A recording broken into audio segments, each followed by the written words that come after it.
USA. Yeah.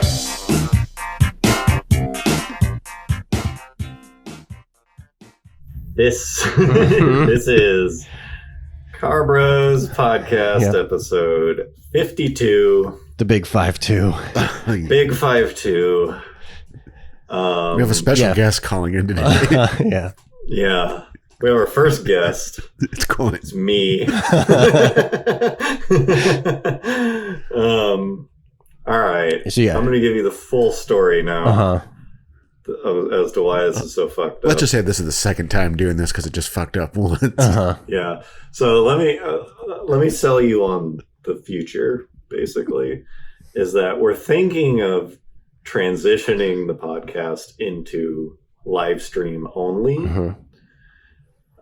So that every episode will be relevant and live and whatever. We're trying to figure out which day. And have more Wednesday. audience interaction and everything like that.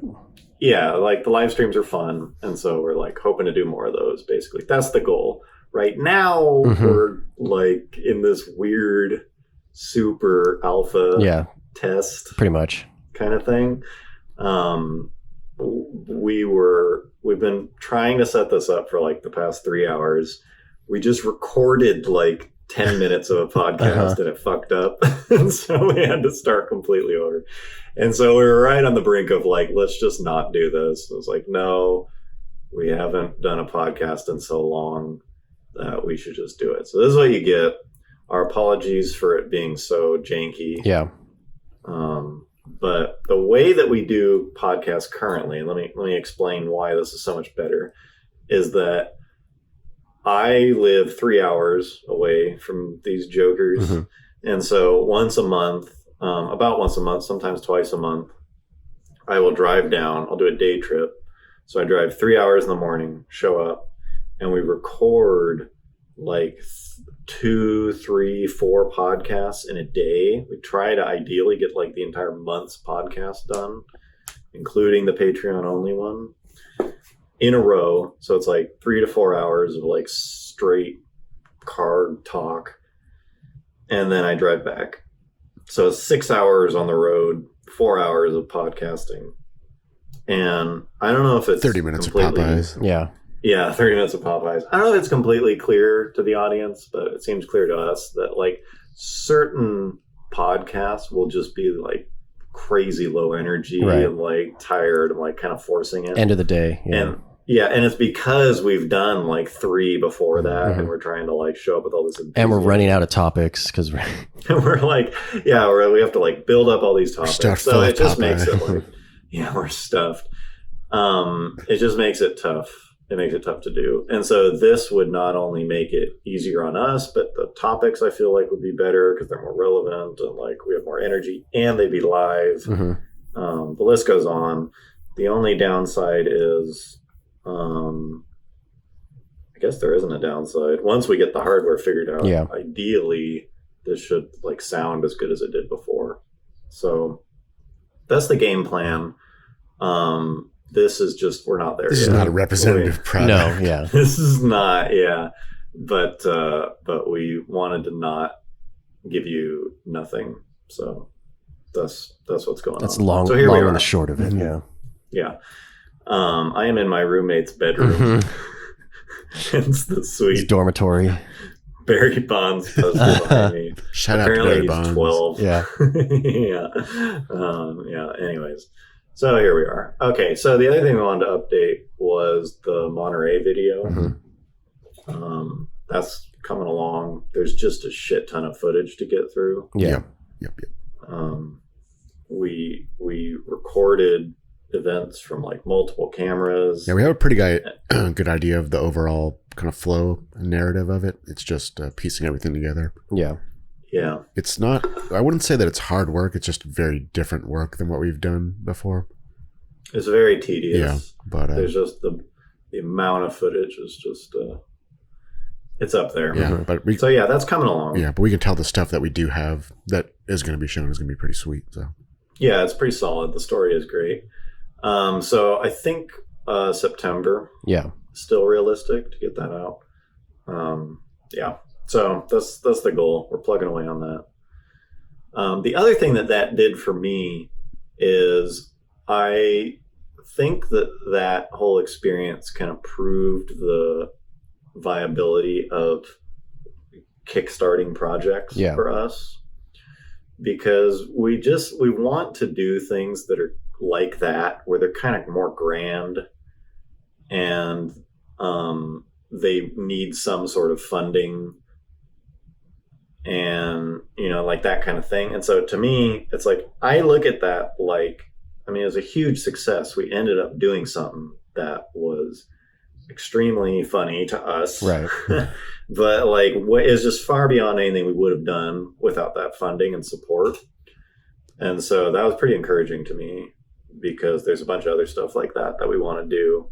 And I like the idea of like, if people want it, they'll help make it happen. Otherwise it won't happen. And, it's like everyone wins. We deliver the thing that they wanted and we get to do a thing, and it helps us focus our projects more. So, and ultimately that's also part of what we want to do. Part of another reason why we're moving to this a little bit more remote format for the podcast is so we can spend less physical time on that and more physical time on film projects.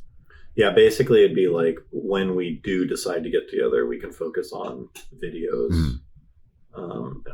I'll probably still be doing the like day trips or weekend trips or whatever. It's just we won't have to at all work on the podcast. Right. That'll be totally separate, like a week thing in the project. So ideally, in like a week or two, this will be fairly dialed in. Yeah. And we'll be back up quality wise, and then we'll have something that's like a regular live podcast at some point, because those are just a ton of fun and we've wanted to do more of those. So that's what's up. Yeah. Sounds good. Apologies again. You're welcome. Okay, so where did this come from? This comment. This is actually this is a Patreon comment from it's a little old. Apologies for that, but I think it was from right before Monterey, I want to say. But Jonathan asked, he said, after listening to all 50 podcasts, which is pretty fucking sweet in itself. Yeah. They awesome. just started, I especially like when someone comes on late and then goes back through the catalog, 60 hours of content. But apparently he said he went on a 15-hour road trip only listening to us, which is sweet. But he was that's right, the other guy that's teasing the guy who did the 15-hour road trip. The bush league. Right now we've got like 40 hours. Yeah. So he fucking powered through. Like, I like to think that he was just on like meth. Caffeine pills and meth. He was like locked himself in his room and listened to our podcast. He says, Mr. 15-hour road trip ain't got nothing. Yeah. But anyway, he says Mini isn't mentioned once, and I think he's right. I don't think we've ever talked about probably not. Yeah, brand Mini. And he says the two-door hardtop is the classic go-kart and joy to drive. The factory John Cooper Works exhaust sounds damn good. The wagon with stick and all-wheel drive is the sexiest sleeper since the Volvo 240. So basically, he's asking why haven't we talked about Mini and what are our thoughts on Mini. But I think the biggest reason we haven't talked about it is that we don't know anything about it. That's probably true. Yeah, well, one thing that's interesting is, well, at least where John and I live is a city of, like 600,000 people? Yeah, something about that. More than 500,000. Yeah, it's like the fourth biggest city in California or something. Yeah. And there's no Mini dealer in this city. And there's really? never It's a separate dealer? Yeah, there's never been one, like, since the brand started. Oh, I thought they were sold at BMW. They're built by BMW, but a BMW Mini dealer is not the same. Oh, I mean, in some places they might be, but it's not. The BMW dealer here does not sell Mini. Oh, they don't? I didn't know that. They just service them and stuff like that? I don't even think they service them, to be honest. Well, then there you go. So how do you buy one? I mean, you just have to drive a couple hours the Bay Area or something, to LA, wherever. That's wild. Okay. Which I didn't realize that. I'd say for me at least, that's part of the reason. Yeah. Because it's not even like, it's never even really come up for consideration as a car. Totally. Like, because assuming you bought one, like you have to take it there for service, or even just if you want to drive one. So it's never even like entered my list of, not because I really have anything against it. I just don't want to deal with that. Yeah, absolutely. I didn't realize that. I guess I just assumed they came from BMW dealers, but now that you talk about it, I never see them. there. Yeah, there's obviously many dealers, just not nearly as many. And we have a Fiat dealer and an Alfa Romeo, Right. but yeah, no Mini, which is weird. Okay, yeah, well then I'm gonna go with that. Yeah, sounds good. Yeah, there's one in Sacramento, there's one in Oakland or Concord. Right. Yeah, there's like- not that many of them. It's kind of like a niche. There must be one in like LA, maybe. Oh yeah, I'm sure there's several down there. But, Oh, there's a couple. I see them now. but Yeah, not that many though. Huh? Okay. yeah. Oh, So, fuck but I mean, that. it's like, and that's so it's also for that. It's like not like we've known someone that has one. It's like, oh yeah, let's drive. Yeah, the only, Yeah, I mean, I someone see them sounds around Mini. town all the time. Yeah, you but see. I mean, yeah, you see. I just you see remember them here in and high there. school, like when the Mini first came out, I was in my Prelude, and did Sean's brother have one, or did he have a friend that had one? Or my Somebody had one. Yeah, I just remember I raced one, and it was even the supercharged version, like the 2003 supercharged one, and I smoked him in the Prelude. So I was like, Smoked those him. things suck. No, actually, I do remember I drove that one, the early one that was like the non-S with like the shitty CVT. Yeah. Yeah, didn't you see? Yeah. Yeah. So that was one of my formative experiences Right. Yeah. with Mini. So Yeah, I really don't know anything about them. Are they like reliable? I don't know. Not Maybe. particularly. At least the early ones, I don't think were. Huh. The newer one, I think the newer ones are just the same as whatever front wheel drive stuff BMW makes. I think Jonathan's gonna have to school. Yeah. No, they've always seemed like fun and sort of cool in Yeah. the right guys, but yeah, I just don't have the personal experience with them. Yeah, same. Well, so that's why. Hopefully It's that. nothing against them. I do think they are neat. Like I don't dislike them when I see them. But yeah, I don't think I've ever like looked for one for sale or like looked up anything about Yeah. them. They have like 200 horsepower.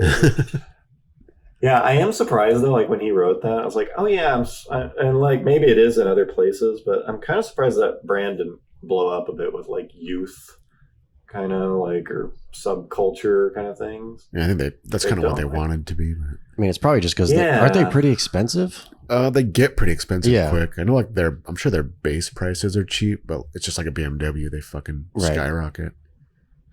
Yeah, I mean maybe that does happen. There's probably like mini specific little like car meets and stuff, but surprised you don't see it more. Some like dumped kind of like stanced.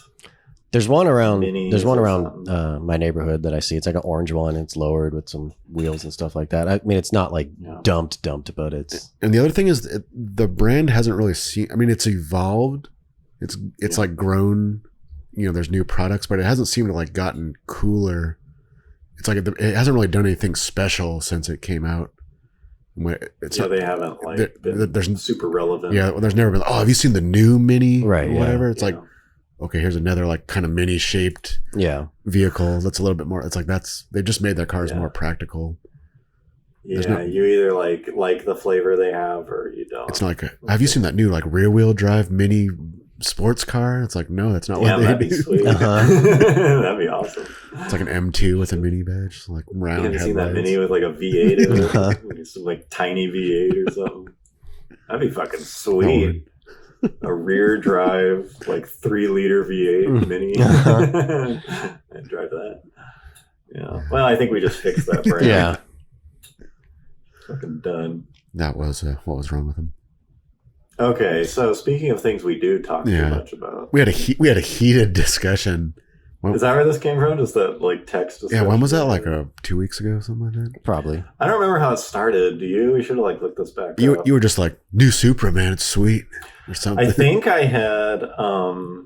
I think part of it.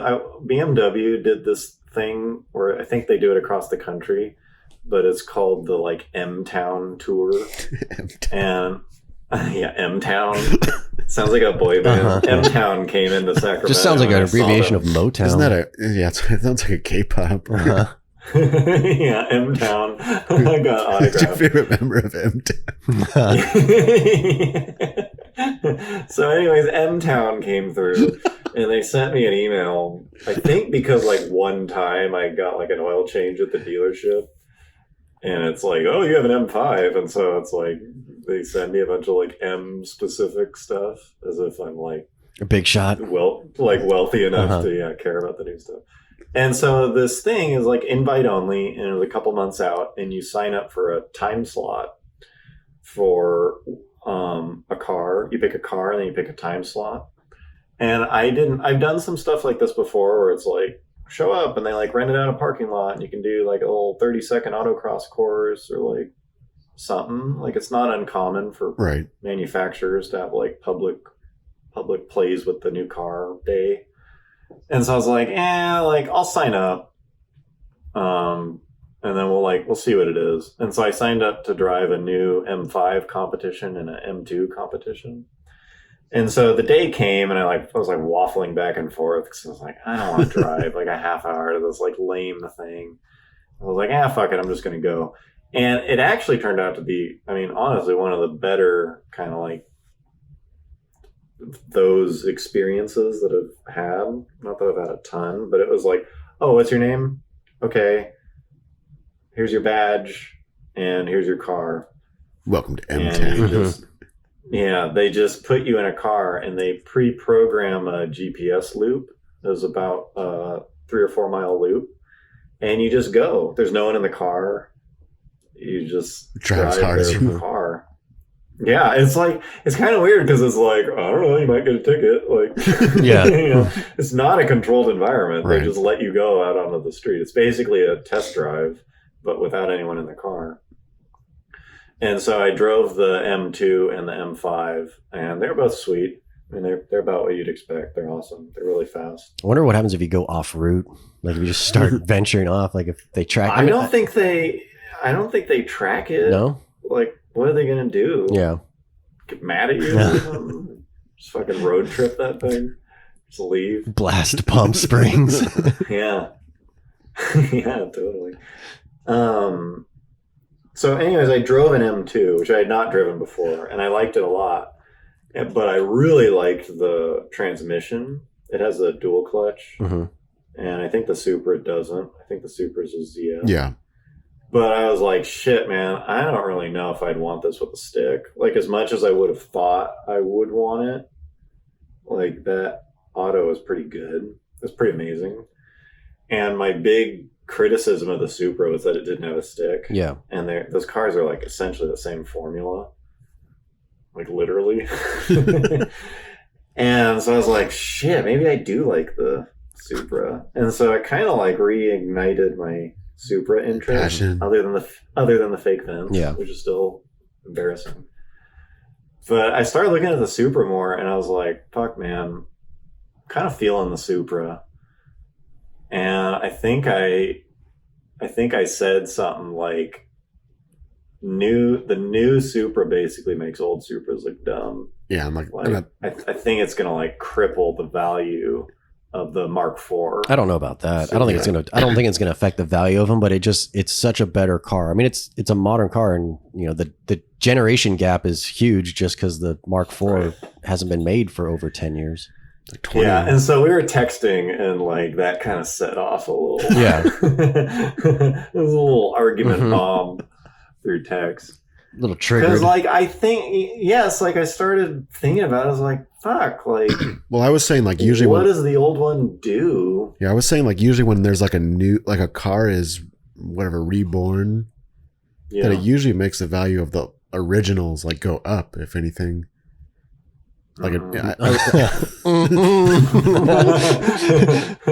just shut you down. That's basically how the argument started. Yeah. Yeah, I think my whole thing is like if the next generation of a car is everything that the previous generation was, but better, then the old one just loses value. What about the NSX? I mean, I think that makes sense, but it's just not the case because cars like have like such a presence about them. Like, you know, the Mark IV Supra is like the dream car for most people, so it's not going to affect the value.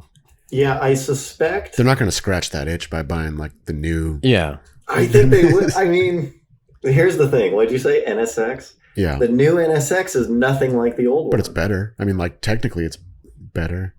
But you could say like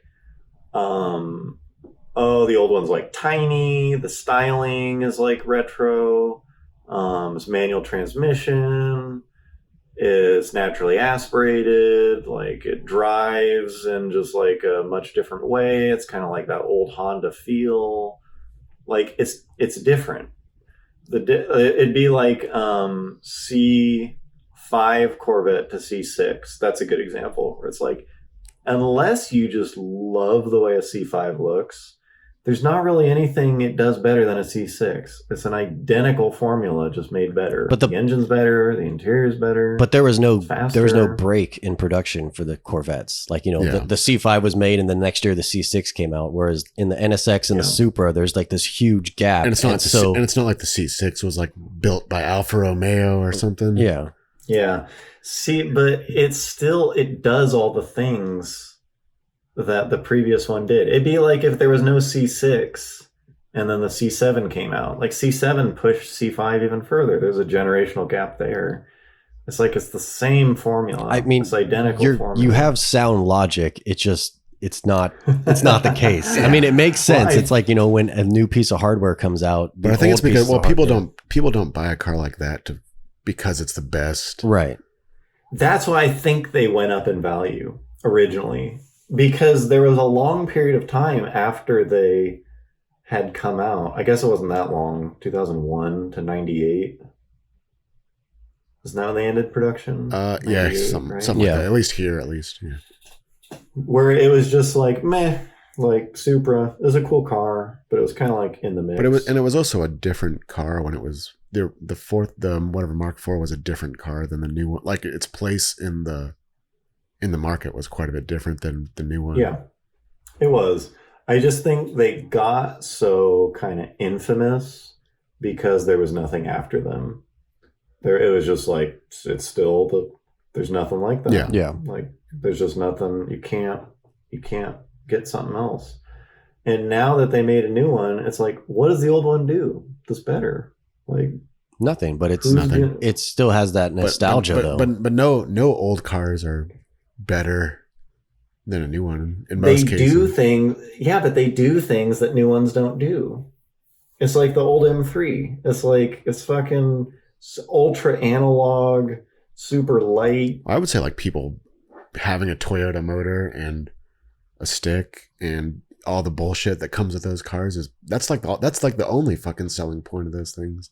That's what I mean. It is now, because the new one just took everything. But it's always been like, no one in recent years has bought a Supra because it's like the fastest car they can get. Or I think a lot of the enthusiasm for that car was because it looks really neat, and I think the new one looks better, and it's a very fast car. And the new one's way faster, unless you like mod the absolute shit out of it.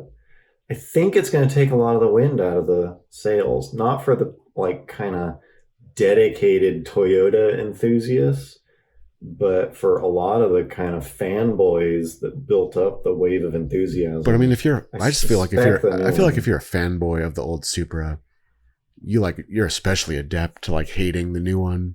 Because it's everything that the old one isn't really. It's everything the old one is. It's the same car. The only thing it's not. No, it's smaller. There's no stick. It's not made by Toyota. It doesn't have all the like reputation of the engine, which is that's the stuff that made that car so special, quote unquote. Yeah, I don't know. That's how I see it. Yeah, I think we'll see. We'll watch. We'll see if Mark IV Supra values start plummeting. Mm-hmm. I don't think they're going to plummet, but like a couple, I don't know, 20 podcasts ago, I was like, man, if there's one car you can buy that's going to be worth like $1 million, it's Mark IV Supra, and I don't feel that way anymore.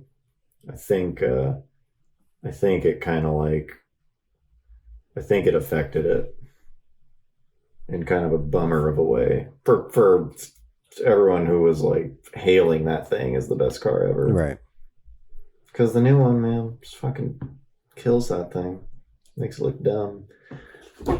Yeah, I want to go check them out. They're at dealerships now. Like the local dealership has one on display. So yeah, apparently we saw a couple in Monterey. I didn't actually Oh, didn't we? I didn't physically see them. I didn't actually see one. There's one in a parking lot. Yeah. I think if you went to a car show and rolled up in a Mark IV Supra and then rolled up in a Mark V, people would go to the Mark V. Right now, they Right, would, yeah, of course they would right now. I feel like Most in of a them year I've or never two, it would be about equal. I would say.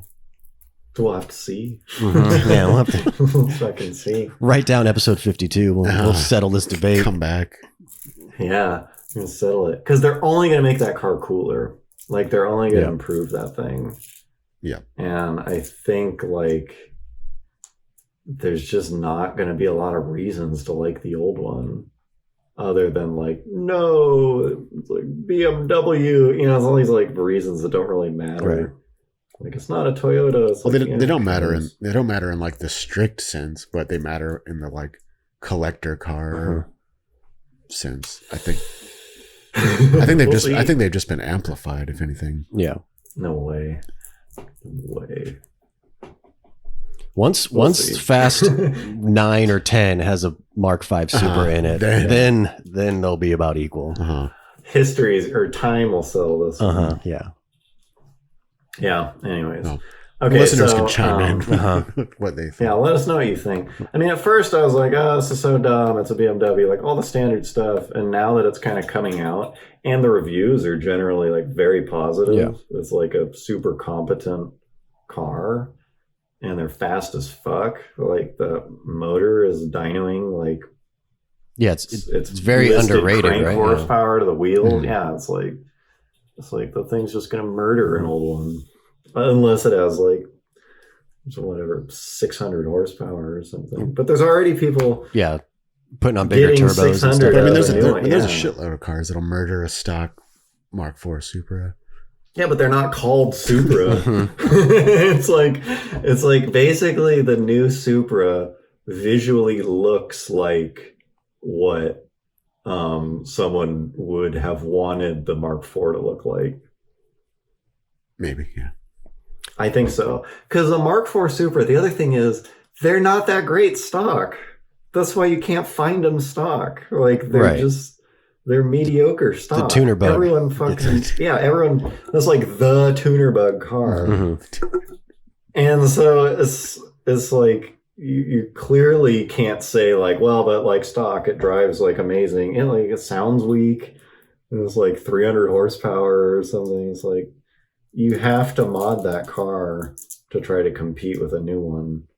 And the new one, as is stock, is already better. And it's only going to get better. I think they're going to have some like insane versions of that thing. Maybe not insane. Track edition thing. Yeah. They will continue to improve that thing. Yeah, I suspect. We'll see. I think so. This I think we're gonna see discussion, less it enthusiasm. kind of ties in with another Patreon comment from Vadim. He says, What's up, Vadim? he said, we've come dangerously close to discussing this like we are now, but share our thoughts on the dynamics of car owners who have the same car but different renditions / generations.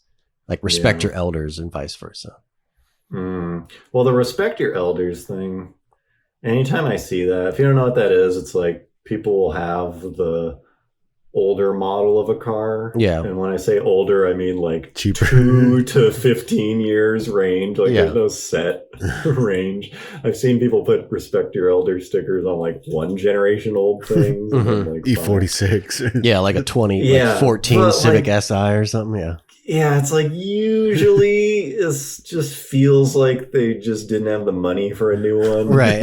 And like that's them like grasping at some relevance. You know, like respect me for choosing this. Like you didn't choose that. You'd fucking sell that thing in a heartbeat for a new one. I remember. I don't know if we talked about this on the podcast, but we used to joke around people that had the AE86, like when the FRS BRZ came out, and they were like, "Oh, respect your elder." Like I'd prefer to my AE86 over a FRS. It's like, no, you wouldn't. Like, you totally would want an FRS instead of this car. I'd rather have my $5,000 car than that $20,000 car. Well, that's actually pretty good defense of my Supra argument. Yeah. Wouldn't the FRS have made A86 like worthless? Do they drive similar? Yeah, about as similar as a 25-year, 30-year-old gap. My suspicion is that A86 is a lot more like raw and like analog, whatever the fuck that means, but like it's much more kind of like alive feeling. But I thought that's the whole point of the FRS yeah. is the whole analog driving experience. I mean, the FRS, they tried. The FRS was They just literally can't. inspired by. Yeah, They were like they tried to channel. They tried, and they did a lot right there. But I think the A86 is so purposely so popular because it's so raw. It's kind of like E30 M3. It's like that thing's slow as fuck. Well, I would say it's popular because of all the culture around it. Same as the Supra. Yeah, no. Initial D, Fast and Furious. Yeah, shit. I would agree with Garrett on that one. Yeah, I think so, but I would say like the FRS just, if anything, it just generated more interest in the E86 when it came out, as opposed to people like abandoning the 86 for the FRS. What did the prices do on those? Those are like unchanged, or they go? Oh, they've just kind of continuously been going up steadily. Yeah. Yeah, I think because. But it's in a way those are also kind of like a Supra because there's almost zero stock examples left. Mm-hmm. Like there was never really stock ones.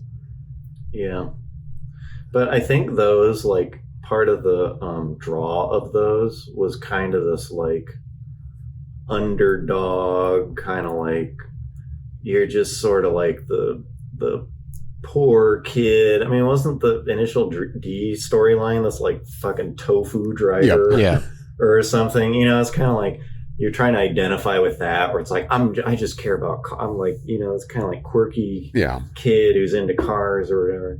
Where it's like the whole myth of the Supra is that it's like top dog. It's like the baddest. Or like it could be made to be the baddest. Right. Yeah, it was like, this is the thing. I mean, it's like it got popular because of like Paul Walker and Vin Diesel acting like it's so bad. You know, it's like, I have to say, I mean, this is kind of off topic, but I have to say that anyone that was like seriously inspired by the Fast and Furious movies, I've always kind of laughed at. Yeah. I mean, I guess there's a lot of people. There's a lot of people out there that, like, I still like. I'll hear that from people. I'm like, ever since I saw Fast and Furious, I love cars. Yeah, and I'm like, like when they're posting on like a Paul Walker memorial Instagram post or something. It's like, I'll always love you for inspiring my enthusiasm about cars or something. Yeah, I'm like, well, damn, you do you. Mm-hmm. Good job. You touched us all. I do have to say, I don't know, have I sent you guys the link? There's like this Craig Lieberman. He like kind of started his own YouTube channel. He was like the consultant on the Fast movies, and he like essentially found and built, like, I think the Supra and the GTR and that 240 SX were actually his personal cars. Oh, really? He lent them to them. Yeah, he like lent them to him, and then he like worked it as a consultant on all the Fast movies, like finding and building the cars. But they're pretty interesting stories. Like he's done like, you know, the Eclipse, the Supra, the 3 Civics and stuff like that. It's kind of a cool behind the scenes if anyone's interested. Yeah. New Supra, man. Yeah. I've heard good things. It's dumping on the old one. I'm over the old one now. You never really even were on the old, like you never really cared about the Mark IV, and now you care less. I care even less. Yeah.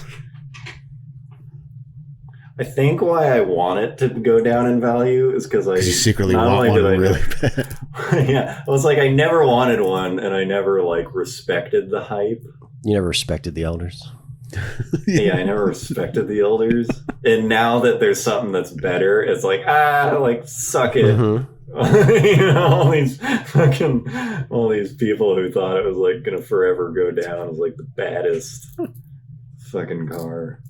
No, new one, picked up where they left off. Anyways, the respect your elders thing, like, I don't know, I don't really feel that. Yeah, it seems like certain brands, like Porsche. That brand always seems to have like a strong connection between like the old and the new. Yeah. But like others, like, I don't know, like Honda or whatever, like I don't think the guy that buys a whatever 2017 SI gives a shit about some 80s one usually. Yeah. It's I guess I would. It's like that sticker deserves to be on a car like 2% of the time, because it'll be some like, wow, this is like some built up. Yeah. Or you could just not put like well preserved. Yeah, or does not use it. But it's like, it should kind of be something that demands respect, I guess, by nature, instead of just like, I respect you for driving such a cheap car, I guess. Like you're not commanding respect here. It's making a point. But yeah, it is kind of weird. I think we touched on it a little bit. Maybe that's what he's talking about. When there'll be someone who like has an old Cobalt, and like gets a new one or something, or they like, or like a Cavalier or something. You're like, no. They're just like, I just like it. I mean, I don't know why. It's just what I do. Maybe it becomes part of their identity or something. Like they don't know what they'd do if they didn't have a Cavalier. Yeah, well, it seems like there's a lot of people like at some point like they just are forced, like whatever car is kind of forced upon them, or like that's all they can afford, and then like even if they could technically afford something better, they still like kind of stick up for it. Like I'm a Cavi guy, like through and through. They're locked into grandma's Ford Tempo. Yeah, and it's like it's actually like a 3-valve motor. Like it's like some redeeming. Well, I don't know if you know, but like this is the first time they put a vapor barrier inside the door panel, and so it's pretty lavish. The road noise pretty quiet. Yeah, so like being like whatever car that is kind of becomes part of them. Even if it's not the best vehicle, they kind of stick with it because it'd be like giving it. They would like if they actually got rid of it for something better, they'd be like shitting on their own point. Yeah, they'd be admitting there. See, that's the thing. I think if super values stay high, it's only because people have so much shame around there. They're too scared to buy a new one. Yeah, around their previous enthusiasm, they don't want to admit. They don't want to admit how much better the new one is. Yeah, I don't know. I don't think I guess I did do that. I had a 80s 300ZX and I bought a 90s one. Oh yeah, that's right. I think because maybe for some people, like any car you get, you kind of start learning about that brand a little bit. Yeah. And then maybe like as you get some more money, you just like climb up the brand. You know? Yeah. Some brand allegiance. I don't know. When you move from a Cobalt to a Cruise. Yeah, right. Upgrade. I just love the way Chevy does. Yeah. Okay, here's something unrelated. I live in it's a college town, essentially. As you can tell from the room he's in. As you can tell by the decor in this room. And like in recent years, there's been this influx of like wealthy Asians, essentially. And like Crazy they're rich into Asians. yeah, it's just like it is a thing that's happening. And like a lot of them are kind of like into having like cool cars. And so there's this kind of like uptick in like new M3s and stuff. Like that's a super popular one. Yeah. But the other one that I have noticed is the Maserati Gran Turismo. I think that's what it's called. Here's a picture of it. It's like their 2-door coupe thing. I think it's a 4-seater. And I've read a little bit about them. First of all, they depreciate like a fucking rock. Yeah. Shock. It's like they fucking depreciate like a tea bag or something. I don't know.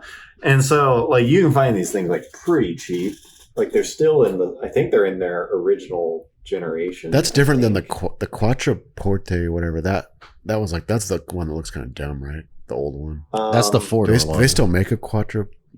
I don't know anything about the brand, and I didn't do any research Nor did I. leading into it. But let me tell you, this seems to be like a popular car with the like younger, affluent crowd.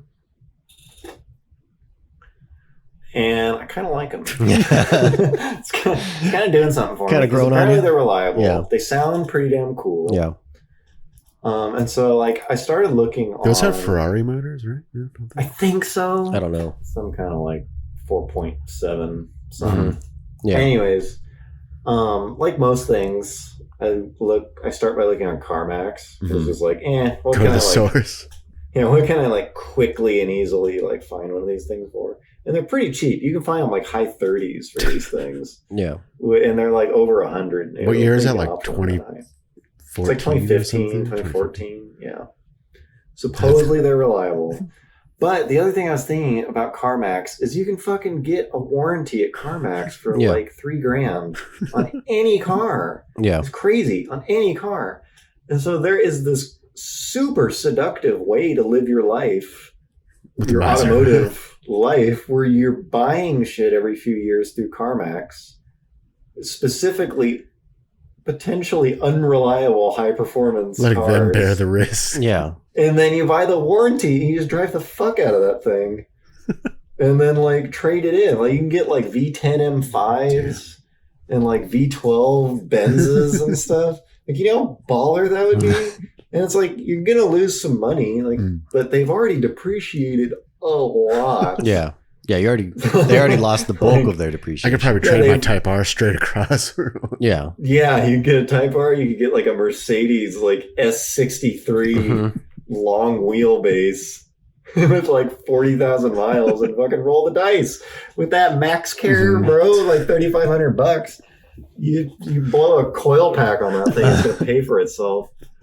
And so I'm like, damn, I look at that every few like months. It's like I should really be driving like a big body AMG Benz, some like black. Hit the track. Yeah, drive the shit out of that thing because you have a like full like platinum warranty.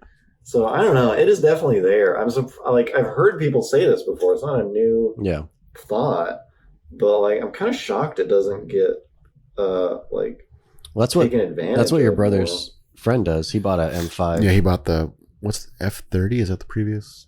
F10. F10. Yeah, he bought it from CarMax with a warranty, Yeah. and he takes it to the track, and then he just uses it for work. Yeah. All the other time, he's like, I don't care. It's like it's essentially like leasing a used car. Yeah, basically. Yeah. Like, but it's not that expensive. I don't think. I mean, those things aren't going to lose.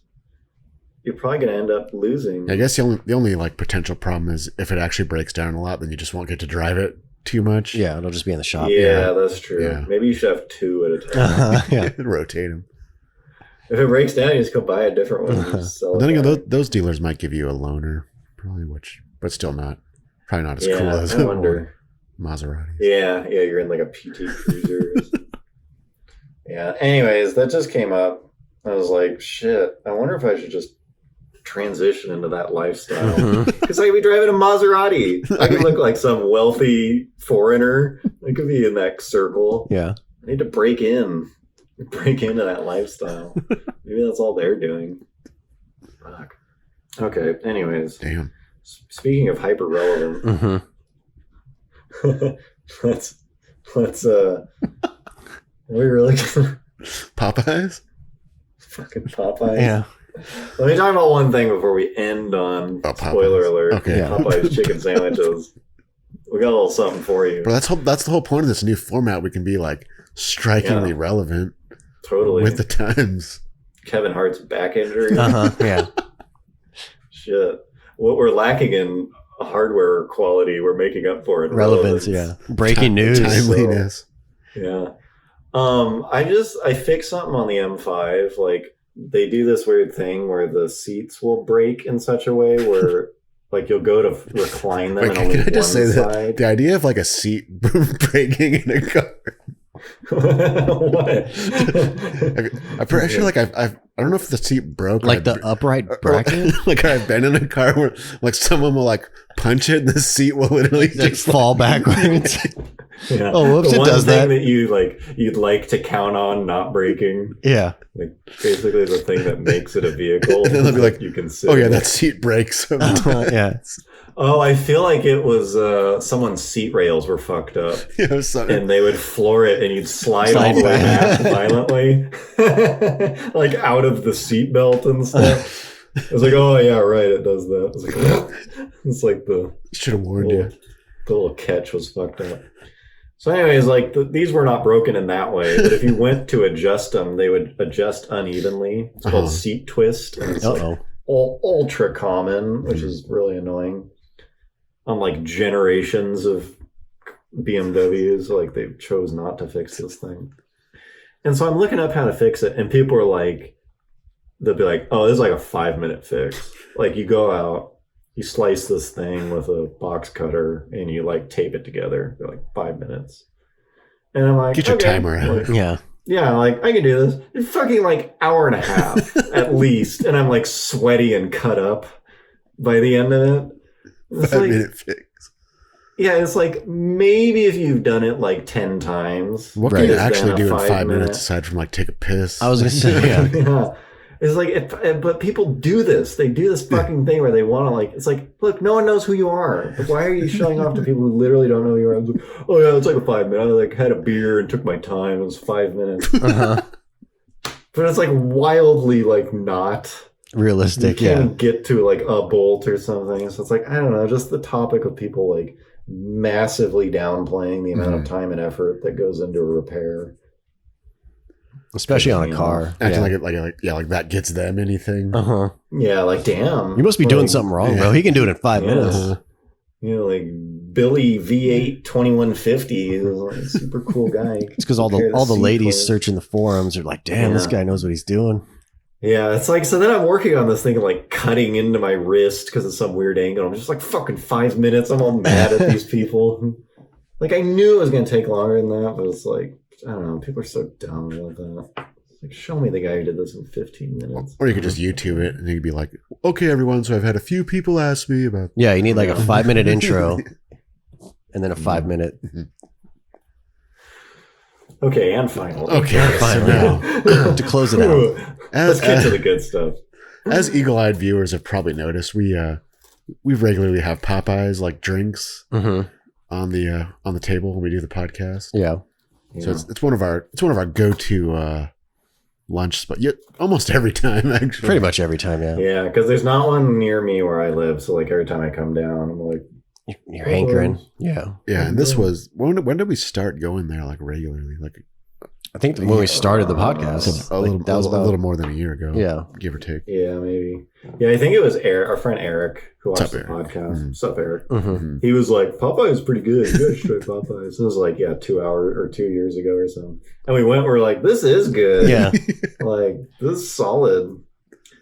Yeah, So it's like, so it ended up becoming like our regular go-to yeah. like Sunday lunch in between podcasts.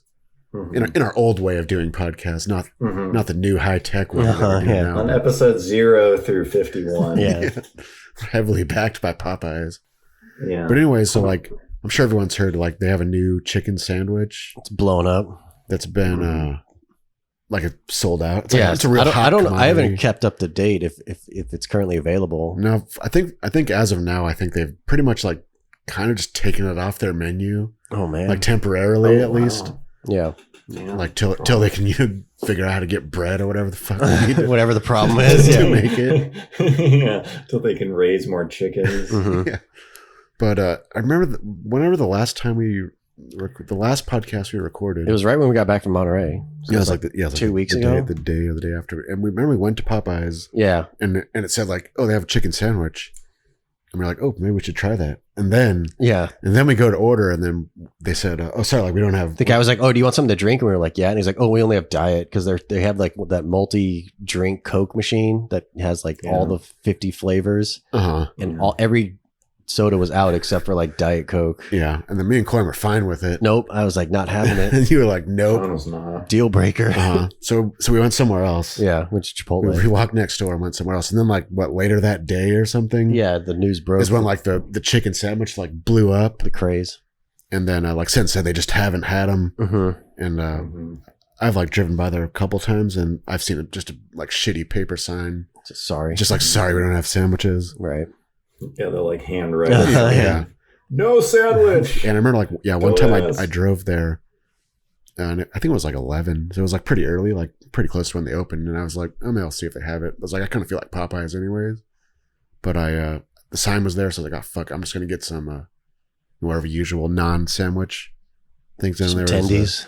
Just get some tendies, and I saw like 2 cars behind me in the drive-through see the sign and then just leave. Yeah. It's like, fuck this. Like, I only want Did the they, like, sandwich. back out Yeah, or they something? just say like pulled out. Yeah, it wasn't like they weren't boxed in, but they were able to pull out. I only like my chicken between pieces of bread. Yeah, but anyways, I just feel like we've been kind of cheated because we were such loyal. Loyal customers. And now, if we talk about it, people are just going to think we're, some bandwagon. We ain't no chumps. Yeah, some bandwagon like social media, chicken sandwich people. But damn. I just wanted to set. I'm done with Yeah, I just Popeyes. wanted to set the record straight that. It's one of those restaurants where like every time we go there, something's wrong.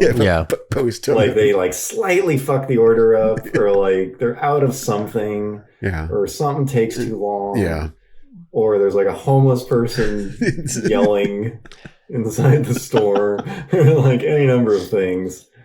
We put up with all that. We never got to try this famous sandwich that's taking the world when by it dies storm. down in a bit. Yeah, so it's like the new Supra of chicken sandwiches.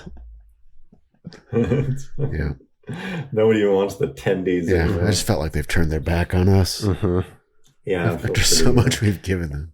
They also need to pretty sort let out the down. fucking soda machine. Because the time before that we went too, like half the flavors were gone too. Whoops, Yeah. sorry. I know.